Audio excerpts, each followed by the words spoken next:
आदर्शांना कोटी कोटी प्रणाम. सर्व महापुरुष, सर्व महामाता, त्यामध्ये तथागत भगवान गौतम बुद्ध, त्याचप्रमाणे सम्राट चक्रवर्ती सम्राट राजा अशोक, मासाहेब जिजाऊ, या सर्वांना प्रणाम. त्याचप्रमाणे डॉक्टर बाबासाहेब आंबेडकर, त्याचप्रमाणे रमाई माता यांना कोटी कोटी प्रणाम. त्याचप्रमाणे सर्व महामानव, सर्व महामाता यांना कोटी कोटी प्रणाम. आज शुक्रवार दिनांक 20 जून 2025 रोजी आज आपण पुष्प क्रमांक 1100 फार महत्वाचा असं टप्पा गाठलेला आहे. आजच्या आपल्या प्रमुख वक्त्या आहेत आदरणीय सुनीताताई अशोक दरवडे, महामानव विचार प्रबोधक, प्रसिद्ध व्याख्याता, बेलवंडी तालुका श्रीगोंदा जिल्हा अहमदनगर येथून आहेत. आणि त्यांचा आजचा विषय खूपच महत्वाचा आहे, वीर जिजाऊ मासाहेब. खरं म्हणजे त्यांची पुण्यतिथी, जिजाऊंची पुण्यतिथी नुकतीच साजरी झालेली आहे. आणि आपल्याला या संदर्भात ज्या वक्त्या आपल्याला लाभलेल्या आहेत त्या सुद्धा खूपच त्यांचे महामानवाचे विचार प्रबोधक आहेत त्या, आणि प्रसिद्ध व्याख्यात्या सुद्धा आहेत. तर त्यांच्या या ज्ञानाचा आपल्याला सुद्धा फायदा होणार आहे. तरी मी आजचा विषय जो आहे वीर जिजाऊ मासाहेब, तर मी आजच्या आपल्या प्रमुख वक्त्या आदरणीय सुनीताताई अशोक दरवडे यांना विनंती करतो की आपण आपल्या या अतिशय महत्वपूर्ण अशा व्याख्यानाला सुरुवात करावी. विश्वाला शांतीचा आणि समतेचा संदेश देणारे महाकारुणी तथागत भगवान गौतम बुद्ध, रयतेचे राजे कुळवाडी भूषण, स्वराज्य संस्थापक छत्रपती शिवाजी महाराज, स्वराज्य संकल्पिका मासाहेब जिजाऊ, स्वराज्य रक्षक छत्रपती संभाजीराजे, ज्यांनी पांढऱ्या घोंगडीवर बसून 29 वर्ष राज्यकारभार पाहिला अशा लोककल्याणकारी राष्ट्रमाता अहिल्यामाई होळकर, स्त्री शिक्षणाचे जनक, आद्य क्रांतिकारक, क्रांतीसूर्य महात्मा ज्योतिराव फुले, त्यांच्या पत्नी, पहिली स्त्री शिक्षिका, मुख्याध्यापिका, ज्ञानज्योती, क्रांतीज्योती, स्फूर्ती नायिका सावित्रीमाई फुले, त्यांच्या पहिल्या मुस्लिम स्त्री शिक्षिका सावित्रीमाईंच्या सहकारी शिक्षिका फातिमाबी शेख, आरक्षणाचे जनक राजर्षी छत्रपती शाहू महाराज, माता भीमाई, त्यागमूर्ती माता रमाई, विश्वरत्न, बोधिसत्व, युगप्रवर्तक, महामानव, भारतीय राज्यघटनेचे शिल्पकार डॉक्टर बाबासाहेब आंबेडकर, 1.5 दिवस शाळेत गेले आणि साहित्यरत्न झाले असे लोकशाहीर अण्णाभाऊ साठे, प्रबोधन आणि परिवर्तनाच्या लढ्यामध्ये ज्या ज्या महामानवांनी, महामातांनी, संतांनी मोलाचे योगदान दिलं अशा सर्वच संत महामानवांना प्रथमतः विनम्र अभिवादन करते. आणि या ऑनलाईन मीटिंगला जॉईन झालेल्या सर्व श्रोत्यांचं मी मनापासून आभार मानते आणि सर्वांना सविनय जय भीम, जय भारत, जय संविधान. आपला संविधान जागृती, देशाची प्रगती या ऑनलाईन व्याख्यानमालेचं आज 1100व म्हणजे 1100व पुष्प आणि ते गुंफण्याची संधी, आणि हा जो 1100 हा जो नंबर आहे, या दिवशी हे पुष्प गुंफण्याची संधी मला मिळाली त्याबद्दल मी माझं भाग्यच समजते. दुसरं म्हणजे आपला आताच ज्या सूत्रसंचालन केलं ते अरविंद जगताप सर, त्यांचेही मी आभार मानते. आपला आजचा विषय वीर जिजाऊ. सरांनी मगाशी सांगितलं असा महत्वपूर्ण विषय वीर जिजाऊ हा विषय हा याआधी कधीच झाला नाही आणि आज होतोय. आणि त्याचं कारण 16 तारखेला मला मुकेश दादांनी विचारलं मेसेज करून, की ताई एक दिवस तुम्ही पण मीटिंग घ्या. ऑनलाईन आम्हाला उद्बोधन करा. तर मी बोलले ठीक आहे दादा. आणि 17 तारखेला मी वीर जिजाऊ हे पुरुषोत्तम खेडकरांचं पुस्तक वाचत होते. आणि नेमकं त्याच वेळी दादांनी फोन केला, की ताई कुठल्या विषयावर बोलणार तुम्ही? म्हटलं वीर जिजाऊ, कारण आज जिजाऊंचा स्मृती दिन होता.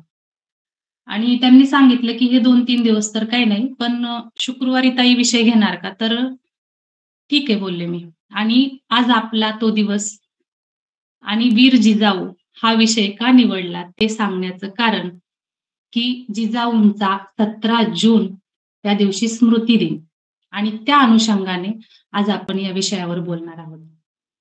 आता जिजाऊ वीर कशा? तर वीर ही संकल्पना फक्त युद्धभूमीवर लढणाऱ्यांसाठीच नाहीये. तर वीर ही संकल्पना जी व्यक्ती वीर कन्या आहे, वीर पत्नी आहे, वीर माता आहे, वीर आजी आहे, अशी वीर स्त्री जी सामाजिक क्षेत्रातील राजनैतिक, बौद्धिक, आर्थिक या सर्व क्षेत्रामध्ये सर्वांना सामाजिक न्याय देण्याचं काम करत होती. ही स्त्री फक्त रणांगणावरच नाही, तर सर्वच पद्धतीचे जी समाजामध्ये जिथं जिथं न्यायाची गरज आहे त्या ठिकाणी वीरासारखी तत्परतेनं अशी ही मध्ययुगीन भारतातील ही स्त्री, म्हणून ही वीर ही संकल्पना. जिजाऊंचा जन्म 12 जानेवारी 1598 ला झाला. जिजाऊंचा जन्म विदर्भामध्ये सिंदखेड राजा या ठिकाणी लखुजीराव जाधवराव त्यांच्या पत्नी म्हाळसाबाई यांच्या पोटी झाला. जिजाऊंना 4 भावंड आणि ही 5वी कन्या. आता इतर मुलांच्या पाठीवर 4 मुलांच्या पाठीवर झालेली ही मुलगी अतिशय हुशार, चाणाक्ष, हजरजबाबी आणि लखुजीरावांची अत्यंत लाडकी अशी ही लेक. जिजाऊंचं म्हणतात ना, बाळाचे पाय पाळण्यातच दिसतात. त्याप्रमाणे जिजाऊंची जी विद्वत्ता होती, जी हुशारी होती, जी चाणाक्ष वृत्ती होती, त्यांच्या इतर भावंडांमध्ये त्या ज्या मुलाप्रमाणे मिसळत होत्या. आणि सर्वात महत्वाचं, लखुजीरावांनी जिजाऊंना अगदी आपल्या मुलांप्रमाणेच सांभाळलं होतं. म्हणजे जे शिक्षण लखुजीरावांनी मुलांना दिलं होतं, जी राजनीती असेल, ज्या सर्व भाषा असतील, जे मर्दानी खेळ असतील, ते सर्व जिजाऊंना लखुजीरावांनी शिकवले. आणि मुलगा मुलगी यामध्ये कसलाही भेदभाव न करता घोडेस्वारी असेल, तलवार दांडपट्टा चालवणं असेल, म्हणजे जे सर्व काही वीरासाठी लागतं, एक वीर मैदानामध्ये जे प्रशिक्षण घेऊन लढू शकतो, ते सर्व प्रशिक्षण जिजाऊंना लहानपणीच मिळालं होतं. आणि लहानपणी जिजाऊ एक वीर स्त्री झाल्या होत्या. या वीरस्त्रीचं लग्न 1610च्या दरम्यान वीर शहाजीराजे भोसले यांच्या सोबत झालं. आता शहाजीराजे म्हटलं की ते सुद्धा काही कमी नव्हते. ते सुद्धा चाणाक्ष, हुशार, बुद्धिमान आणि पराक्रमी असे होते. अशा या पराक्रमी घरामध्ये जाधवांची कन्या जिजाऊ यांचा विवाह झाला. विवाहानंतर जो धामधुमीचा काळ होता, ज्यामध्ये शहाजीराजे निजामशाहीचे नोकर होते, निजामशाहीची चाकरी ते करत होते. शहाजीराजे निजामशाहीमध्ये चाकर नावाला होते, परंतु निजामशाहीमध्ये मुर्तजा नावाचा जो बाल निजाम होता, शहाजीराजांनी त्याला गादीवर बसून स्वतः शहाजीराजे निजामशाहीचा राज्यकारभार पाहत होते. आता शहाजीराजे निजामशाहीचा राज्यकारभार पाहत होते, परंतु एकीकडे मुघल आणि दुसरीकडे आदिलशहा यांनी कपटाने निजामशाही बळकवली, तिचे 2 भाग केले आणि तिथं जो राजा, मराठा राजा, जो रयतेचा राजा व्हायला चाललेले शहाजी राजे होते, त्यांचा आणि जिजाऊंचा तोही प्लॅन फसला. आता शहाजी राजे कर्नाटकात होते. जिजाऊ शहाजी राजांसोबत 9 वर्ष कर्नाटकामध्ये राहिले. परंतु त्या व्यूहरचनेमध्ये शहाजीराजे आणि जिजाऊंना जे रयतेचं राज्य स्थापन करायचं होतं, जे स्वराज्य स्थापन करायचं होतं, त्यामध्ये एक अडचण आली. ती कशी? तर जिजाऊंच्या माहेरच्या लोकांच्या 5 लोकांच्या हत्या झाल्या. त्यामध्ये त्यांचे वडील होते, भाऊ होते, त्यांचा भाचा होता आणि या 5 हत्या झाल्याच. त्यासोबत त्या काळी असलेल्या सती प्रथेमुळं जिजाऊंच्या ज्या माहेरच्या 5 स्त्रिया होत्या, त्यांनाही सती जावं लागलं.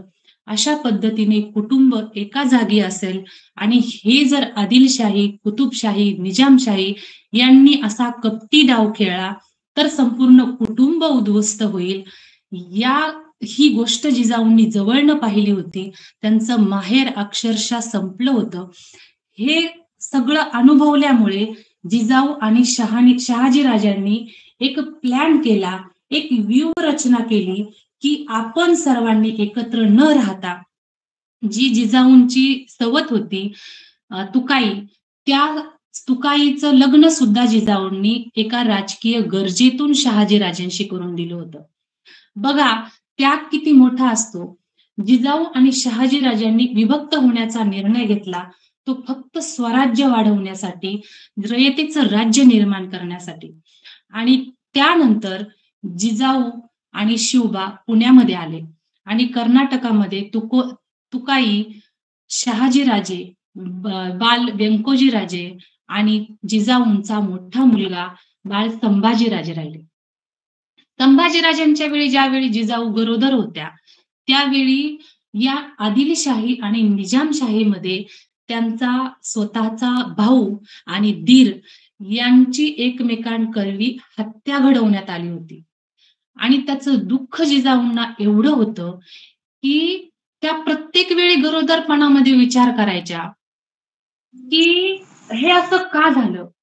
म्हणजे परकीय सत्ता या ठिकाणी आपल्या महाराष्ट्रामध्ये, आपल्या राज्यामध्ये, आपल्या रयतेवर परकीयांच्या आक्रमणामध्ये आपली माणसं परकीयांकडून वापरली जात आहेत. आपल्या माणसांचं बलिदान हे असं विनाकारण आपली माणसं मरतायत. तीच माणसं जर स्वराज्याच्या कामी आली तर किती फायद्याचं होईल, हा विचार, ही संकल्पना जिजाऊंच्या डोक्यामध्ये होती. जी आदिलशहाने पुण्यामध्ये एक पहार रोवली होती, त्या पहारीला चप्पल लटकवली होती. ते अशा पद्धतीचं सांकेतिक होतं, की ही जी शहाजीराजेची भूमी आहे, शहाजीराजेचं हे जे वतन आहे, त्यावरती गाढवाचा नांगर फिरलेला आहे. ही भूमी शापित झालेली आहे आणि या शापित भूमीवरती जो पण कुणी येऊन राहण्याचा प्रयत्न करेल, त्याला आदिलशहा सोडणार नाही. अशा पद्धतीचा तो संकेत होता. ते इतकं सोपं नव्हतं, तरीही जिजाऊ पुण्यामध्ये आल्या आणि त्यांनी ती पहार उपटून फेकली. तो गाढवाचा नांगर फिरवलेल्या त्या पुण्यामध्ये जिजाऊंनी शिवरायांच्या हाताने सोन्याचा नांगर फिरवला आणि पुण्यामध्ये त्यांनी तिथली जी रयत होती, जी डोंगर दऱ्यांमध्ये लपली होती, जी शत्रूच्या या परकीय आक्रमणांच्या भीतीने सैरावैरा पळालेली जी रयत होती, घाबरलेली जी रयत होती, त्यांना जिजाऊंनी एकत्र आणलं आणि आपण आपलं स्वराज्य निर्माण करू. जिजाऊ ज्यावेळी गरोदरपणामध्ये असा शिवबा पोटामध्ये असताना विचार करायच्या, की माझ्या माहेरच्या 10 लोकांच्या हत्या पाहिल्या, हा रक्तरंजित इतिहास मी पाहिला, मला माझ्या पतीपासून ऐन तारुण्यामध्ये दूर राहावं लागतंय, माझे दीर गेले, माझी रयत दुखवली जाते, आसमानी सुलतानी दुःखाने ती नागवली जाते, माझ्या रयतेतील स्त्रियांवरती, मुलींवरती अन्याय अत्याचार होत आहेत, माझ्या रयतेतील मुली पळवल्या जात आहेत, माझी रयत दुःखी आहे, कष्टी आहे, एवढंच नाही तर जे आम्ही सरदार आहोत, जे आम्ही निजाम आदिल कुतुबशहासाठी जी आपली माणसं काम करत आहेत, त्यांची सुद्धा कुटुंब, त्यांचे सुद्धा जीव सुरक्षित नाहीत. का नाहीत? तर याचं एकमेव एक आणि एकच उत्तर जिजाऊंना मिळत होतं, ते म्हणजे आपल्याला आपला स्वतःचा राजा नाही. आपल्याला आपलं राज्य आहे, परंतु इथं होणारी परकीय आक्रमणं उलथून टाकण्यासाठी जो आपला रयतेचा राजा असायला पाहिजे, तो नसल्यामुळे आपल्यावरती ही वेळ आलेली आहे. आणि म्हणून जिजाऊंनी त्यानंतर आपल्या पोटामध्ये असलेल्या लेकरावरती असे गर्भसंस्कार केले, की माझ्या पोटी जो मुलगा जन्माला येईल, त्याला मी इथल्या स्वराज्याचा, रयतेचा राजा बनवल्याशिवाय शांत राहणार नाही. माझा जो स्वराज्य संकल्प आहे, तो मी माझ्या मुलाकडून पूर्ण करून घेतल्याशिवाय शांत बसणार नाही. त्यानंतर जिजाऊंच्या पोटी तो सूर्योदय झाला, तो पुत्र जन्मला. 19 फेब्रुवारी 1630 रोजी शिवनेरीवर शिवबाचा जन्म झाला. आणि या शिवबांवरती जिजाऊंनी अतिशय सुंदर आणि चांगल्या प्रकारचे असे संस्कार केले. जे पण लढाईचं शिक्षण लहानपणी जिजाऊंना मिळालं होतं, त्यांच्या चुलत्याकडून, भावाकडून, वडिलांकडून, ते सर्व शिक्षण स्वतः जिजाऊंनी शिवबाला दिले. आता शिवाजी महाराजांचे गुरु कोण या विषयावरती नेहमीच वाद होत आहेत. आणि हे वाद होत असताना आपल्याकडे आपण बघतो की काही लोक म्हणतायत की समर्थ रामदास शिवाजी महाराजांचे गुरु, संत तुकाराम शिवाजी महाराजांचे गुरु, कोणी म्हणतं दादोजी कोंडदेव शिवाजी महाराजांचे गुरु. आपल्याला त्या वादात पडायचंच नाही. परंतु जी गोष्ट संपूर्ण जगाने मान्य केली आहे, जो शिवाजी महाराजांचा निर्विवाद गुरु आहे, तो आहे राजमाता जिजाऊ, वीरश्री जिजाऊ. जिजाऊ मातोश्री शिवाजी महाराजांच्या पहिल्या गुरु आहेत. जिजाऊ मातोश्री शिवाजी महाराजांचा श्वासोच्छवास आहेत. शिवाजी महाराजांच्या अंगी असलेले सर्व जे काही गुण असतील, पराक्रम असतील, जो करारीपणा असेल, तो सर्व जिजाऊंकडून शिवरायांना मिळालेला आहे. म्हणून जिजाऊ या शिवरायांच्या गुरु आहेत. हे सत्य नाकारून चालत नाही. जिजाऊंनी काय केलं? शेतकऱ्यांचं संरक्षण केलं. शेतकऱ्यांना पुण्यामध्ये सर्व शेतकरी एकत्र आणल्यानंतर त्यांना जमिनी दिल्या. जमिनी कसण्यासाठी अवजारं दिली. त्यांना बैलजोड्या दिल्या. त्यांना कर्ज दिलं. त्यांना बियाणं दिली. आणि त्यांना सगळ्यात महत्वाचं म्हणजे संरक्षण दिलं. कारण जो शेतकरी शेती करून जे पीक आणत होता, त्या पिकांवरती तिथली जी सैतानी शक्ती होती, जे परकीय आक्रमण होते, ते त्या धान्याला भुईसपाट करत होते. शेतकऱ्यांच्या बायका मुली पळवत होते. आणि अशा पद्धतीने शेतकऱ्यांच्या ज्या अन्नधान्याची नासाडी या ठिकाणी होत होती. जिजाऊंनी त्यांच्या आयुष्यामध्ये माणूस माणसाला खायला उठेल इतका भयंकर दुष्काळही पाहिला होता. आणि त्यामुळे या आसमानी सुलतानी संकटामध्ये शेतकऱ्यांच्या, इथल्या रयतेच्या सुरक्षेसाठी आपला मुलगा राजा झाला पाहिजे आणि आपण ते स्वराज्य निर्माण केलं पाहिजे, हे ध्येय घेऊन जिजाऊ जगत राहिल्या. त्यांच्या कुठल्याही दुःखाला त्या कवटाळून बसल्या नाही. त्यांनी इतके कष्ट घेतले. जिजाऊंनी जो त्याग केलाय, तो इतका मोठा त्याग जिजाऊंनी केलाय की त्यांना ऐन तारुण्यामध्ये आपल्या नवऱ्यापासून दूर राहावं लागलं. इतकं त्यांचं प्रेम होतं एकमेकांवरती. जीवश्च कंठश्च अशी ही जोडी स्वराज्य स्थापनेसाठी, रयतेसाठी एकमेकांपासून कित्येक वर्ष दूर राहिली होती. आता जिजाऊ आणि शहाजीराजे दूर राहिले, त्याचा फायदा असा होता की जर झालंच तर 2-2 स्वराज्य निर्माण होणार होते. उत्तरेत आणि दक्षिणेत दोन्हीकडेही रयतेचं राज्य येणार होतं. आणि त्यासाठी यांनी विभक्त राहण्याचा जो निर्णय घेतला. आता बघा, आजची आपली स्त्री जी आपली आजची जी माता भगिनी आहे, तिला जर असं स्वराज्याच्या कामासाठी, समाजासाठी नवऱ्यापासून दूर राहायला सांगितलं, तर ती राहील का हो? तर ती कधीच राहणार नाही. आणि हा जो त्याग जिजाऊंनी केला, हा त्याग करत असताना जिजाऊंनी कसल्याही प्रकारचं थोतांड, कसल्याही प्रकारचं व्रत वैकल्य केली नाहीत, कसल्याही प्रकारच्या अंधश्रद्धेला खतपाणी घातलं नाही, की जिजाऊंना माहित होतं, की जन्मोजन्मी 7 जन्मी असा काही प्रकार नसतो. जन्म हा एकदाच मिळतो आणि एकदाच मिळालेल्या या आयुष्यामध्ये नवऱ्यापासून भले दूर राहून का होईना, आपला जो संकल्प आहे, तो सिद्धीस न्यायचा. आणि तो नेत असताना जिजाऊंनी वडाला फेऱ्या मारल्या नाही, की मला पुढच्या जन्मी आम्हाला एकत्र राहायला मिळू दे आणि शहाजी राजेच नवरा मिळू दे. असं काहीही त्यांनी केलं नाही. म्हणजे जिजाऊ ह्या अशा प्रकारच्या चालीरीती, रूढी परंपरा, जे काही धार्मिक पुरोहित ज्या काही गोष्टी आज आपण ज्या शिकून पण करतोय, त्या जिजाऊंनी त्या काळी मुळीच केल्या नाहीत, मानल्या नाहीत. या उलट जिजाऊंनी पतीच्या निधनानंतर छत्रपती संभाजी राजांना आणि छत्रपती शिवाजी राजांना घडवलं. शहाजी राजांच्या मृत्यूनंतर त्या काळी सती प्रथा असून सती न जाता त्यांचं जे उर्वरित कार्य होतं, जे शहाजी राजांचा स्वराज्य संकल्प होता, तो पूर्ण केला. आणि तो करत असताना ज्यावेळी आग्र्यामध्ये शिवाजी महाराज अडकले, शिवाजी महाराज सोबत छत्रपती संभाजी महाराज म्हणजे छोटे संभाजी 9 वर्षाचे असताना आग्र्यामध्ये शिवरायांसोबत अडकले होते.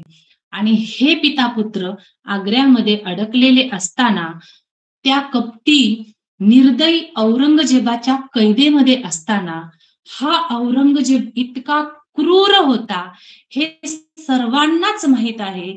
ज्या औरंगजेबाने सत्तेसाठी स्वतःच्या भावांची हत्या केली, ज्या औरंगजेबाने स्वतःच्या पित्याला विष दिलं, अशा औरंगजेबाच्या तावडीत आपला मुलगा आणि नातू अडकलेला असताना या वीरश्रीने, या वीरमातेने 6 महिने, जवळपास 6 महिने एक हाती स्वराज्याचा कारभार सांभाळला.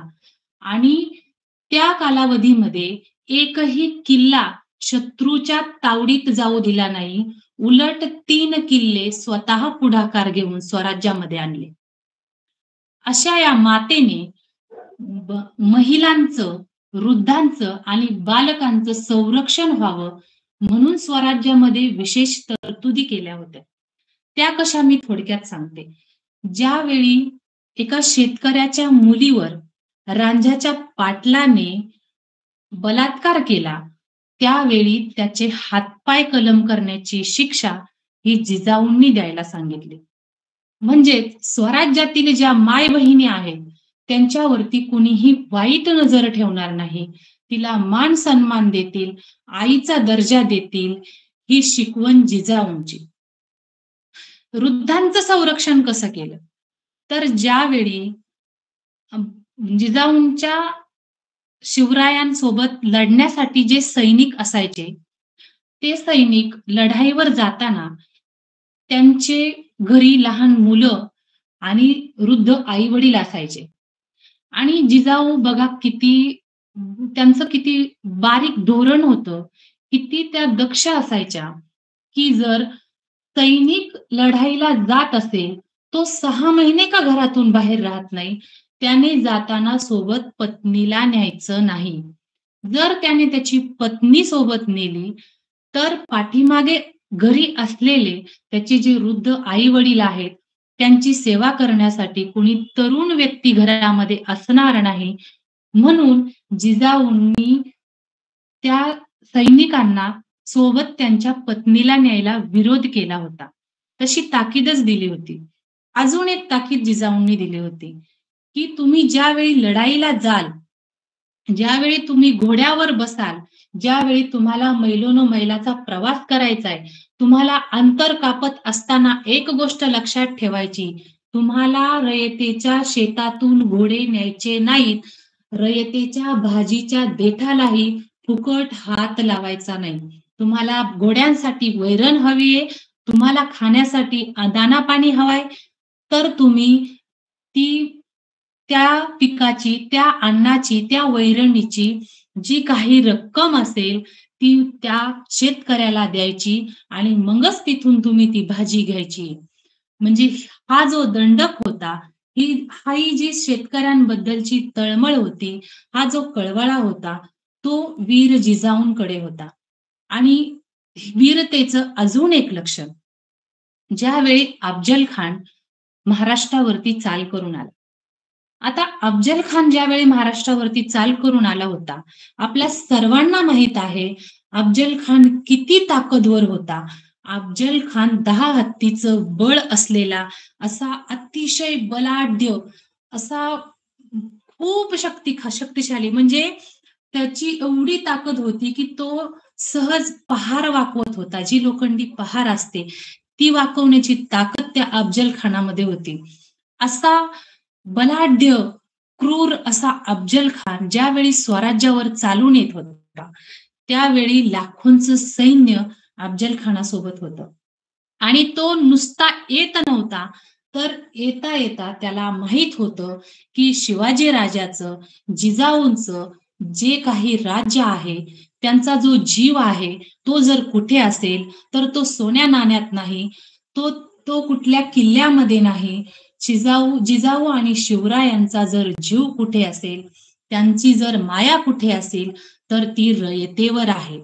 म्हणून यांच्या काळजाला जर हात घालायचा असेल, शिवबा राजेंना जर त्रास द्यायचा असेल, तर रयतेला त्रास द्यायचा, हे अफजल खानाला चांगलं माहित होतं. म्हणून अफजल खान येता येता पूर्ण महाराष्ट्रामध्ये असा धुमाकूळ घालत आला होता, इतका नासधूस करत आला होता. मुलींवर अन्याय, अत्याचार, बलात्कार किंवा त्यांना पळवून न्यायचे, देवळं फोडायची, त्यातील संपत्ती पळवायची किंवा अजून काय शेतकऱ्यांची अन्नाची नासाडी असेल, कुणाची घरं लूट, असं करत लूटमार करत करत तो अफजल खान महाराष्ट्रामध्ये येत होता. जिजाऊंना हे माहित होतं की आपल्या रयतेचे खूप हाल करत आहे हा माणूस, परंतु त्याच्या एवढ्या मोठ्या सैन्यासमोर जायला आपल्याकडे तेवढं सैन्यबल नाही. आणि याला जर कटवायचं असेल, याचा जर खात्मा करायचा असेल, तर तो शक्तीने नाही तर युक्तीने करता येईल. आणि म्हणून जिजाऊंनी जी रणनीती आखली, त्या रणनीतीनुसार छत्रपती शिवाजी महाराज अफजल खानाला जवळ येऊन दिला, वाईमध्ये येऊन दिला, प्रतापगडाच्या पायथ्याशी येऊ दिला.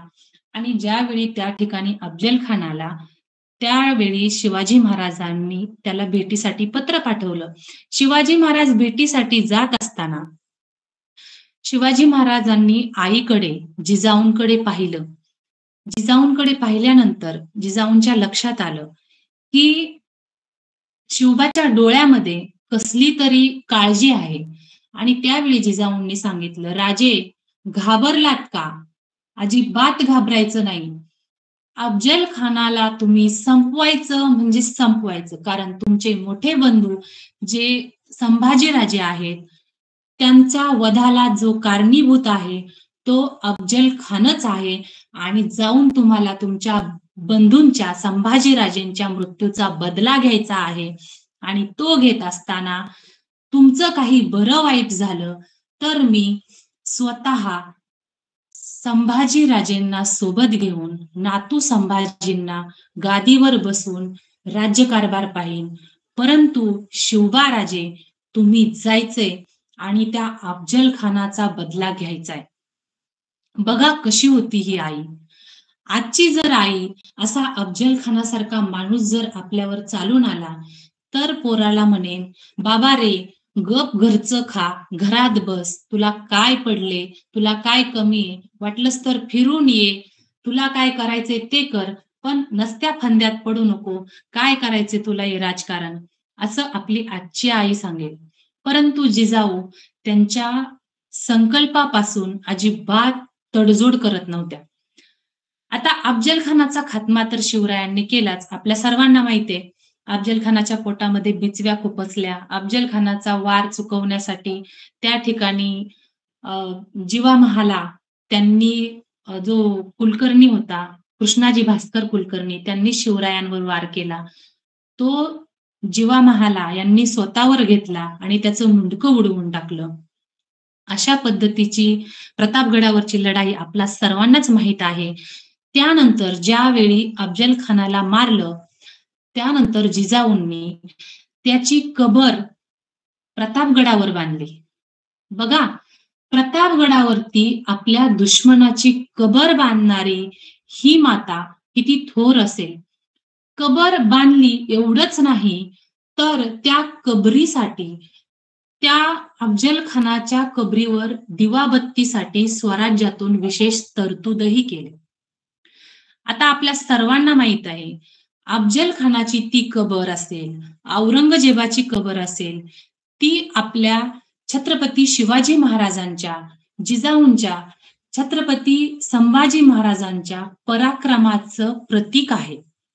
आणि आपल्याकडे सध्या महाराष्ट्रामध्ये जे औरंगजेबाची कबर प्रकरण गाजलं, ती लोक, ती मनुवादी विचारसरणी आपल्या या महापुरुषांचा इतिहास, आपल्या या शूरांचा पराक्रम त्या कबरी मिटवत नाहीत, तर त्या कबरी उकडून टाकत नाहीत, तर या महापुरुषांचं शौर्य, पराक्रम मिटवत आहेत. आणि आपण ते होऊ द्यायचं नाही.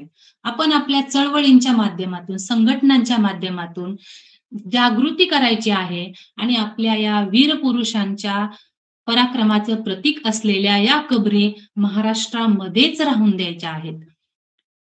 ज्यावेळी पन्हाळगडाला वेढा पडला होता, सिद्धी जोहारने पन्हाळगडाला वेढा घातल्यानंतर नेताजी पालकर जे शिवाजी महाराजांना तो वेड्यातून सोडवण्यासाठी जाणार होते, ते कुठल्या तरी मोहिमेमध्ये अडकले आणि नेताजी पालकर अडकलेले असताना त्याच वेळी त्या फतेखान नावाचा अजून एक दुश्मन आपल्या स्वराज्यावर चालून येत आहे, ही बातमी जिजाऊंना ज्यावेळी समजली, त्यावेळी त्यांना टेन्शन आलं की बाबा, ह्या जर दोन दुष्ट शक्ती एकत्र आल्या तर आपलं स्वराज्याचं काही खरं नाही. आणि जो पन्हाळगडाचा वेढा आहे, तो पावसाळ्यामध्ये सैल होईल या अपेक्षेवर शिवराय तिथं थांबून होते, पन्हाळगडावर थांबून होते. परंतु पाऊस पडला तरी वेढा सैल होत नाही आणि एका पाठोपाठ एक संकट तर येतच चाललेत. आणि नेताजी पालकर जे सेनापती होते, ते काही लवकर येत नाहीत. अशा परिस्थितीमध्ये ही वाघीण, ही वीर जिजाऊ, जी लढाईची कपडे असतात, जो टोप असेल, जे लढाईचं जे काही शस्त्र असतील, ते सर्व परिधान करून ही वीरश्री आपल्या बछडाला सोडवण्यासाठी पन्हाळगडाकडे निघाली. आणि त्याच वेळी नेताजी पालकर आले. त्यांनी विनवणी करून जिजाऊंना थांबवलेलं आहे.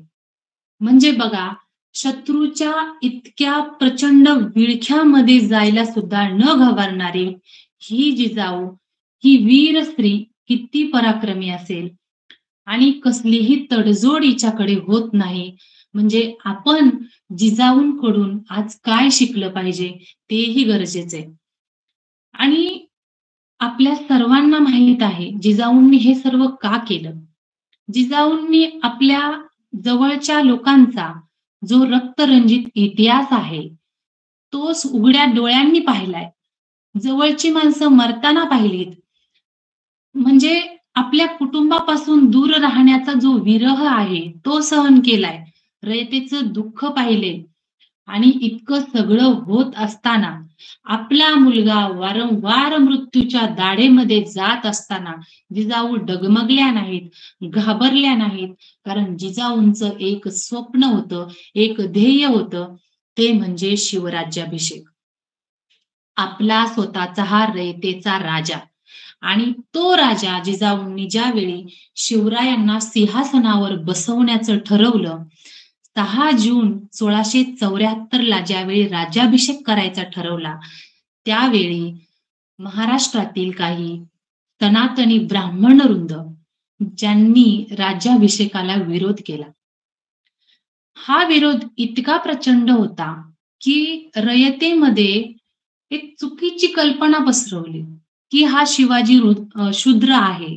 हा जर राजा झाला, हा जर सिंहासनावर बसला तर भूकंप होईल, इथं अतिवृष्टी होईल, इथं सगळं काही म्हणजे विनाश झाल्याशिवाय राहणार नाही. अशा पद्धतीचा एक समज समाजामध्ये महाराष्ट्रातील ब्राह्मण वृंदांनी पसरवला. कारण त्यांना जिजाऊंचा शिवबा हा छत्रपती शिवाजी झालेला बघणं मुळीच मान्य नव्हतं. ज्यावेळी या सनातन वर्गाने विरोध केला त्यावेळी जिजाऊंनी अतिशय हुशारीने मार्ग काढला. तो मार्ग असा काढला की स्वराज्य संकल्पनेचा जो दृढ निश्चय आहे, जो राज्याभिषेक आहे, तो करण्यासाठी विरोध होतोय आणि जो सर्वमान्य असा सर्वांचा जो कोणी श्रेष्ठ असेल त्या काळीचा तो काशीचा गागा भट्ट जिजाऊंनी मोठ्या चातुर्याने त्यांना महाराष्ट्रामध्ये आणलं आणि त्यांच्या हातून शिवराज्याभिषेक करून घेतला.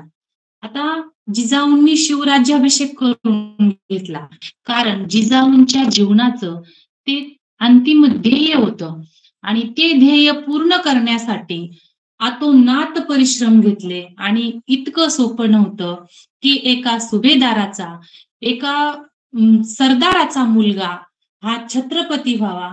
ज्या महाराष्ट्रावर निजामशाही, आदिलशाही, कुतुबशाही, डच, पोर्तुगीज, इंग्रज अशा परकीय सत्तांनी थैमान घातले, त्यांना पाच सहा बाजूंनी एकाच वेळी वेगवेगळे शत्रू आक्रमण करत असताना त्यांना परतवून लावणारा एक शूर राजा जिजाऊंनी निर्माण केला आणि त्याचा राज्याभिषेक सोहळा स्वतःच्या डोळ्यांमध्ये साठवून या मातेनं राज्याभिषेकानंतर केवळ 10 दिवसांमध्ये, 10 ते 12 दिवसांमध्ये या जगाचा निरोप घेतलेला आहे. बघा, जी माता आपला नवरा मेल्यानंतर सती जात नाही, जी माता आपला मुलगा सिंहासनावर बसेपर्यंत प्राण तळहातावर घेऊन जिवंत राहते, ती माता तिचा स्वराज्य संकल्प पूर्ण झाल्यानंतर अवघ्या 10 ते 12 दिवसांमध्ये या जगाचा, आपल्या महाराष्ट्राच्या मातीचा, आपला सर्वांचा निरोप पाचाडच्या वाड्यामध्ये घेते. आपल्या सर्वांना माहित आहे ज्यावेळी छत्रपती संभाजी महाराजांचा मृत्यू झाला आणि हे मोगल रायगडावरती चालून आले, दुश्मन रायगडावरती चालून आलेला आहे, आपला नवरा मेलेला आहे, अशा अवस्थेमध्ये आपला लहान मुलगा जो येसुबाईंचा छोटा मुलगा शाहू, त्याला घेऊन येसुराणी साहेब रायगडावर थांबतायत आणि आपला सावत्र दीर जो राजाराम राजा आहे, राजा वाचला पाहिजे म्हणून येसुबाई जिजाऊंकडून ज्यांनी प्रेरणा घेतलेली आहे अशा येसुबाई साहेब राजारामांना जिंजीला पाठवत आहेत, जिथं राजा सुरक्षित ठिकाणी पोहोचल्यानंतर पुन्हा लढाई चालू होते आणि येसुबाई आणि शाहू मुघलांच्या कैदेमध्ये अडकतात. अडकल्यानंतर तब्बल 30 वर्ष त्या कैदेमध्ये राहतायत. ही जी त्यागाची, ही जी समर्पणाची जी कृती आहे, हा जो त्याग आहे, हा येसुबाईंकडे जर कुठून आला असेल तर तो फक्त आणि फक्त जिजाऊ मासाहेबांकडून आलाय. कारण येसुबाई साहेब लग्नानंतर सर्वात जास्त जर लहानपणी कुणाच्या सानिध्यात राहिल्या असतील तर त्या जिजाऊ मासाहेबांच्या राहिल्यात. आणि आपल्या सर्वांनाच माहित आहे की ज्यावेळी आपल्याकडे ज्ञान असतं, नॉलेज असतं आणि ते ज्ञान कृतीमध्ये आपण ते कन्वर्ट करतो, म्हणजे आपण त्या ज्ञानावर जर ऍक्शन घेतली, कृती केली तर सक्सेस हे मिळतच. तसंच जिजाऊ यात ज्ञान आहे. जिजाऊ ज्ञान आहेत. जिजाऊंना अनेक भाषा अवगत होत्या. त्यामध्ये हिंदी, मराठी, कन्नडी, पुन्हा संस्कृत आणि उर्दू अशा बऱ्याचशा भाषा जिजाऊंना माहित होत्या. आणि त्यातल्या काही भाषा जिजाऊ लग्नानंतर शिकल्या होत्या, ज्या स्वतः शहाजी राजेंनी त्यांना शिकवल्या होत्या. काही इतिहासकारांच्या मते शहाजी राजांना 35 भाषा अवगत होत्या. जिजाऊंना व्यवहारापुरतं इंग्रजी, डच, पोर्तुगीज सुद्धा येत होतं. आणि अशा या थोर ज्ञानी, त्यागी आणि राजनैतिक, आर्थिक, बौद्धिक आणि सामाजिक सर्वांना समान न्याय देणाऱ्या, असं स्वराज्य निर्माण करणाऱ्या या थोर माता, ज्यांनी शिवबामध्ये ती कृती, ते कौशल्य भरलं आणि शिवबांनी जे सक्सेस मिळवलं ते म्हणजे स्वराज्य. म्हणजे बघा, मी आता तुम्हाला काय सांगितलं, नॉलेज, ऍक्शन आणि सक्सेस म्हणजे कृती जेव्हा करतो त्यावेळी ज्ञान असावं लागतं आणि त्या ज्ञानातून केलेल्या कृतीचं यश बरोबर स्वराज्य. म्हणजे जिजाऊ नॉलेज आहे, शिवबा कृती आहे आणि स्वराज्य हे त्यांचं सक्सेस आहे. आणि हे सक्सेस मिळवून देणाऱ्या थोर आणि हुशार अशा गुरु शिवबांना लाभल्या, त्या म्हणजे राजमाता जिजाऊ. वीरश्री, वीरमाता, वीरकन्या, वीरपत्नी, वीर आजी. जे काही पराक्रमाचा जो काही इतिहास आहे, जिजाऊंनंतर ताराराणी असतील, अहिल्याबाई होळकर असतील, झलकारी देवी असतील, यांचा जो पराक्रम आहे त्याचं श्रेय आणि त्याची प्रेरणा फक्त आणि फक्त जिजाऊ माँसाहेब आहेत.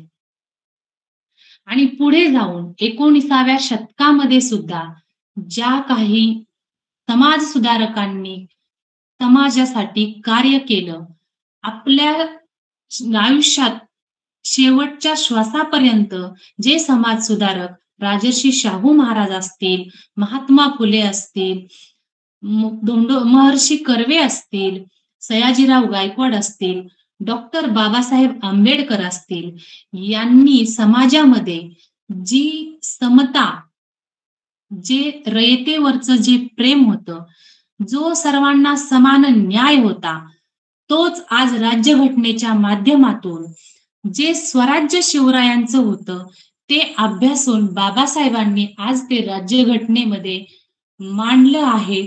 आणि तीच सर्व न्यायाची जी मूल्य होती ती संविधानातून आपल्याला दिलेली आहेत. आता आपण म्हणाल की शिवरायांच्या राज्यामध्ये ज्यावेळी एखाद्या स्त्रीवरती अन्याय अत्याचार होत होता, तर त्यावेळी एका क्षणामध्ये त्या अत्याचाराला शिक्षा केली जात होती, त्याचे हातपाय कलम केले जात होते. आणि मग आज संविधानाचं राज्य आहे, कायद्याचं आहे, तरी पण 17व्या वर्षी बलात्कार झालेली बाई 75व्या वर्षी कोर्टासमोर का जाऊन बसते? का तिला लगेच न्याय मिळत नाही? तिला न्याय मिळतो, तशी तरतूद बाबासाहेबांनी केलेली आहे. परंतु आपल्याला ज्यावेळी संविधान दिलं 26 नोव्हेंबर 1949 रोजी, त्याच्या आदल्या दिवशी 25 नोव्हेंबरला बाबासाहेबांनी एक भाषण केलं होतं. त्यामध्ये बाबासाहेबांनी सांगितलं होतं, हे जे संविधान आहे ते सर्वांसाठी समान कायदे, न्याय, म्हणजे जो न्याय राजाला असेल तोच त्या राज्यातील सामान्य गरीबाला, जो छत्रपतींच्या वेळी होता, तोच न्याय आता भारतीय संविधानाने जो न्याय एका सर्वसामान्य नागरिकाला मिळेल, दिला जाईल कायद्याने, तोच न्याय कुठल्याही पदावरचा अधिकारी का असेना, कुठला नेता का असेना, त्याला समान न्यायाची तरतूद संविधानामध्ये बाबासाहेबांनी करून ठेवलेली आहे. परंतु बाबासाहेबांनी सांगितलं होतं, हे संविधान खूप चांगलं आहे, ही राज्यघटना अतिशय चांगली आहे, परंतु तिची अंमलबजावणी करणारी जी लोक आहेत, जी व्यवस्था आहे, ती जर बेईमान असेल तर कुणालाही या संविधानाचा, या घटनेचा कसलाही फायदा होणार नाही. आणि म्हणून आपण आज बघतो, ज्या 17 वर्षाच्या बाईवर बलात्कार होतो, ती 75 वर्षाची होईपर्यंत न्यायासाठी भीक मागत असते. कारण इथली जी व्यवस्था आहे, जी अण्णाभाऊ साठे म्हणतात, इथली व्यवस्था कैकांची रखेल झाली, संसद ही हिजड्यांची हवेली झाली. मी माझ्या व्यथा मांडू कुणाकडे, कारण इथली व्यवस्था भ्रष्टतेने रंगीन झाली. इथल्या भ्रष्टतेने रंगीन झालेल्या व्यवस्थेमुळं आपल्याला सध्या न्यायासाठी दरदर भटकावं लागत आहे आणि पटकन कुणालाही न्याय मिळत नाही. आणि हे जर सगळं थांबवायचं असेल तर आपल्याला पुन्हा सुराज्य आणावं लागेल. त्यासाठी आपल्याला या महामानवांच्या विचारांच्या प्रचार आणि प्रसाराची गरज आहे आणि ती गरज पूर्ण करण्याचं काम आज आपण या संविधान जागृती आणि देशाची प्रगती या ऑनलाईन व्याख्यानमालेच्या माध्यमातून करत आहात.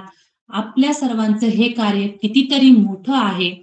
हे असंच आजतागायत चालू आहे, चालू राहावं अशा मी शुभेच्छा देते. आपण मला या ठिकाणी आज बोलण्यासाठी बोलवलं आणि माझ्याकडून जर काही चुकीचं गेलं असेल तर ते माझं, आणि जर मी काही चांगलं बोलली असेल तर ते या सर्व महामानवांच्या विचाराचं. एवढंच बोलते आणि आपणा सर्वांची रजा घेते. जय भारत, जय संविधान, जय भीम, जय शिवराय.